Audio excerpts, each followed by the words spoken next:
여러분 안녕하십니까, 다티상입니다. 오늘은요, 여러분들께서 배럴을 고르실 때 이 텅스텐 함량이 어떤 것은 80%, 어떤 것은 90%, 어떤 것은 95%, 많게는 97%까지 텅스텐 함량이 이렇게 있는 것을 보셨을 텐데요. 왜 이 텅스텐 함량이 각각 다르고 어떤 차이점이 있는지 그것에 대해서 오늘 말씀을 드려보도록 하겠습니다.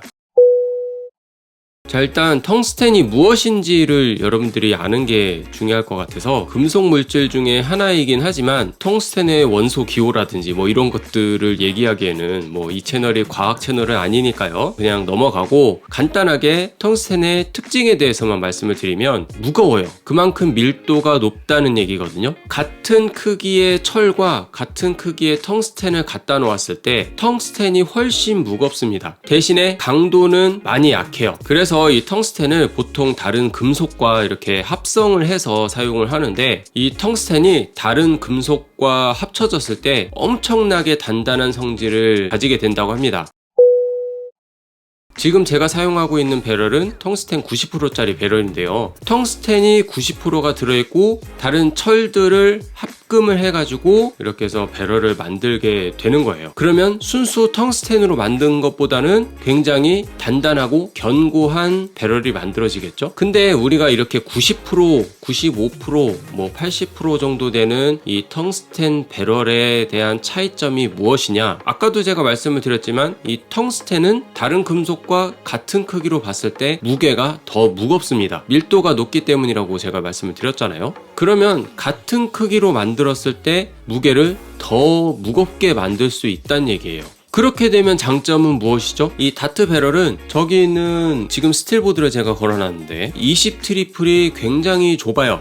일반 소프트보드보다 훨씬 더 좁은 구간이란 말이죠. 그 좁은 공간에 180점, 180를 쏘려면 이 다트 배럴이 저 좁은 공간에 3개가 다 뭉쳐져서 들어가야 된단 말이죠. 그냥 우리가 쉽게 접할 수 있는 이 하우스 배럴, 이거는 보통 스테인리스나 브라스, 그러니까 황동으로 만든 재질이 굉장히 많은데, 텅스텐 배럴과 같은 크기로 만든다면 무게가 굉장히 가벼워져요. 그래서 무게를 조금 늘리기 위해서 이 배럴처럼 두께를 좀 두껍게 만들거든요. 두께를 두껍게 만들어도 이 텅스텐 배럴보다 가벼울 수밖에 없어요. 그러면 이렇게 두꺼운 배럴을 저기 20 트리플 좁은 공간에 3개를 다 넣는다고 생각을 해보세요. 잘 던지면 3개가 다 들어갈 수도 있겠죠. 하지만 확률적으로 배럴에 맞아서 밑으로 떨어진다든지 아니면 위로 간다든지 튕겨나갈 확률이 더 많아요. 그러면 배럴이 얇으면 얇을수록 저 좁은 공간에 쉽게 들어가기 때문에 얇게 만드는 게 가장 중요하단 말이죠. 근데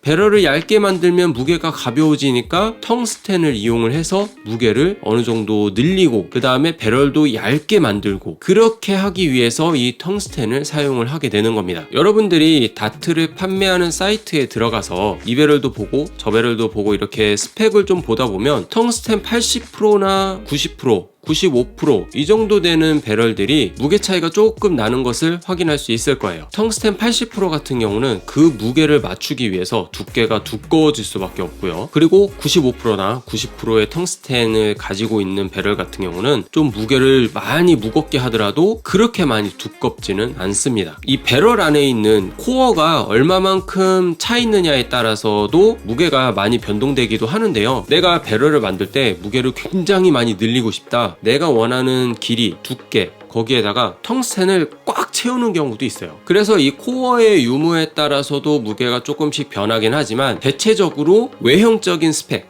두께라든지 길이라든지 이런 것만 봤었을 때 텅스텐 함량이 낮으면 낮을수록 두께를 두껍게, 길이를 길게 이렇게 할 수밖에 없고, 텅스텐 함량이 많으면 많을수록 길이를 짧게 하고 두께를 얇게 하더라도 이 텅스텐 80%짜리 배럴이랑 무게가 거의 동등하게 만들어질 수가 있는 거죠.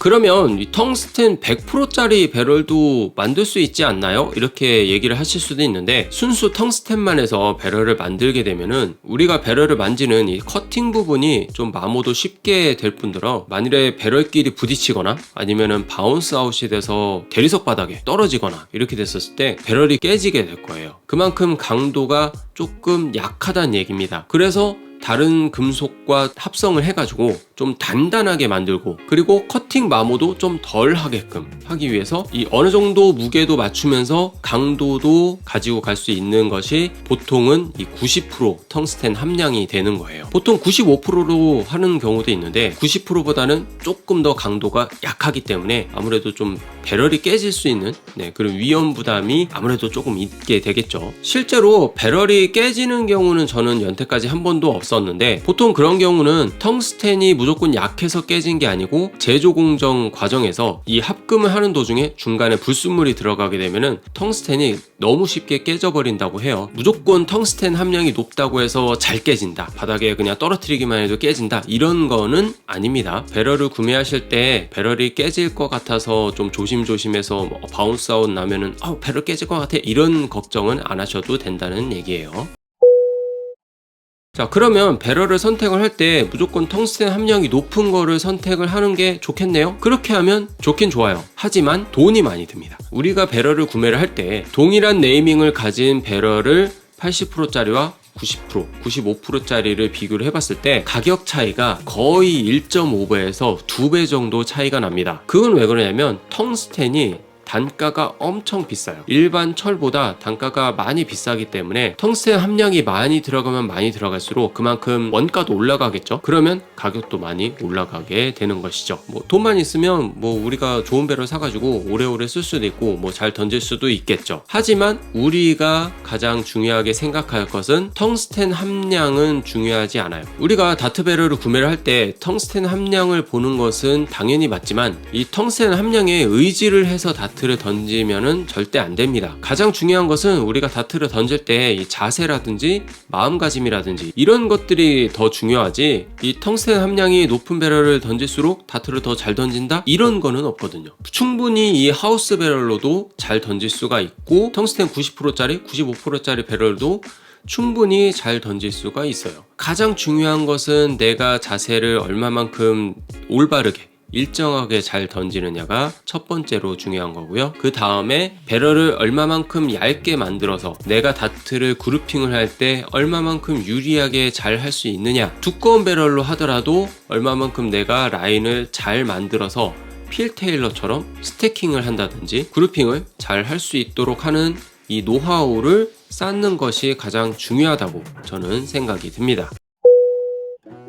자, 오늘 영상은 여기까지고요. 여러분들이 한 번은 생각해 보셨을 이 내용이긴 하지만 이 정확한 정보를 잘 모르시는 경우도 있어서 제가 오늘 이렇게 말씀을 드렸는데요. 앞으로 여러분들께서 다트를 하다가 궁금한 점이 있거나 아니면 다티상한테 이런 것 좀 물어보고 싶어요, 이러면은 밑에다가 댓글로 달아주시기 바랍니다. 최대한 여러분들께 알려드리도록 할 테니까요. 많이 댓글 달아주시고 좋아요도 많이 부탁드립니다. 구독을 아직 누르지 않으셨다면 구독도 부탁드려요. 자, 그러면 저는 다음 영상에서 또 좋은 영상과 좋은 정보로 여러분들께 다시 한번 찾아뵐 수 있도록 하겠습니다. 다트TV 성우였습니다.